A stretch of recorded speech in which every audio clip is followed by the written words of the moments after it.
L'édito politique maintenant de Bruno Jeudi de Paris Match. Très heureux de vous accueillir, Bruno, dans ce studio. On va se retrouver tous les jeudis et ce sera avec plaisir. Alors, Bruno, j'en parlais dans la revue de presse à l'instant, Manuel Valls est ce soir l'invité de l'émission politique sur France 2. Et vous vous demandez, Bruno, si on va retrouver le vrai Manuel Valls. Oui Samuel, il faut le dire, depuis qu'il a quitté Matignon et a enfilé la tunique de candidat à la primaire de gauche, eh bien on le reconnaît plus.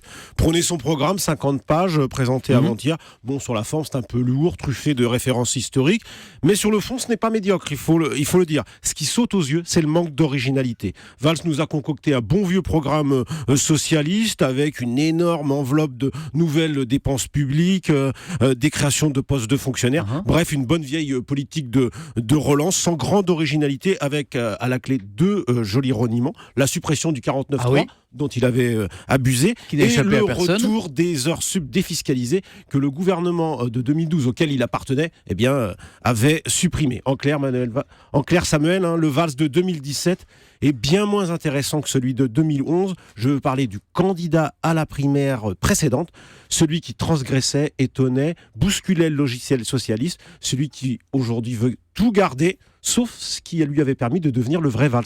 Alors Bruno, ça c'est pour le constat. On va tenter de trouver une explication maintenant. Est-ce que c'est le passage de Matignon au statut de candidat qui est impossible ? Franchement, on ne peut pas dire que Valls se soit dévoué pour être candidat. Il a même fait tout le contraire. C'est lui qui a poussé un peu François Hollande dehors. Et puis souvenez-vous, c'était à la une du JDD, fin novembre. Il déclarait quoi ? Je suis prêt. Mais au vu du début de la campagne, on peut en douter, parce qu'il a déjà dû changer de slogan. Son programme révolutionne rien du tout, je viens de le dire. Et puis surtout, on sent qu'il a du mal à choisir la ligne. Il tente de rassembler la gauche, dont il disait qu'il avait théorisé les deux gauches irréconciliables, je le cite. Il prend aujourd'hui même ses distances un petit peu avec le bilan de François Hollande, invoquant un droit à l'inventivité, je le cite encore, au risque de brouiller son image. Bref, Samuel Valls, on peut dire qu'il a sous-estimé la difficulté de passer de Matignon à la candidature, au statut de candidat à l'Élysée. D'ailleurs, ça marche jamais. Chirac 95, d'abord Chirac 88, Balladur 95, Jospin 2002, ça n'avait pas marché. Il faut du temps pour faire oublier qu'on est à Matignon. En un mot, Bruno, Valls n'est plus le favori de cette primaire. Est-ce qu'il peut perdre ? Franchement, Samuel, c'est pas gagné. Cette primaire ressemble à un traquenard pour Manuel Valls.